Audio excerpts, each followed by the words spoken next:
The note echo is fairly easy to kind of explain when you just get the idea that a normal echo machine will echo the output of an instrument, where the note echo, when you place that above this piano, then you're actually repeating or echoing your MIDI note numbers that go into piano. So if I hit one key on my piano, it's playing back all of these repeats here. Now, the number of repeats can be selected right here, all the way up to 17 right there. So let's imagine that we wanted to just have this number that we had just a moment ago. Now, if this pitch was set to 0, no transpose and no velocity change, then we would just get 4 notes, 1 note in and 4 notes back repeated. And the step length could be either in milliseconds, or you can sync that in to 8th notes or 16th notes. So that's not that useful.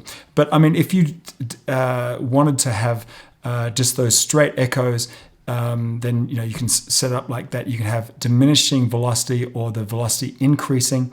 But here's some good examples of how you might want to use that elsewhere. Certainly you can go through all of the presets here. Let's imagine that we want to have, say, I don't know, just max out all the repeats right there, and we're going to set them up to 1 pitch up.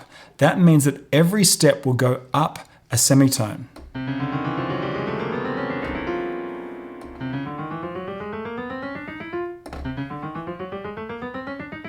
Now what you can do is set up, like we said, the velocity. You could have them increase or decrease. Let's just leave them there at 100%. But what you can do is turn these steps on and off. So if I paint them all off, then I'll just have that right there. And what we're going to do is set the step length to 0. That means that all these repeats will happen at the same time. So rather than it being an echo machine, it's more like a chord machine. So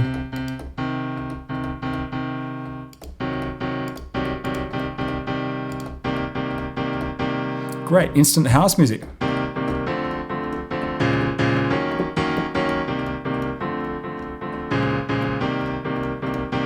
So you can see note echo is a very simple thing in terms of when it just repeats things. But if you set the step length to 0 and then a bunch of repeats with just a semitone increase, then you can turn on and off here to make it kind of like a chord machine, which brings us quite nicely into the last of the players, which is scales and chords.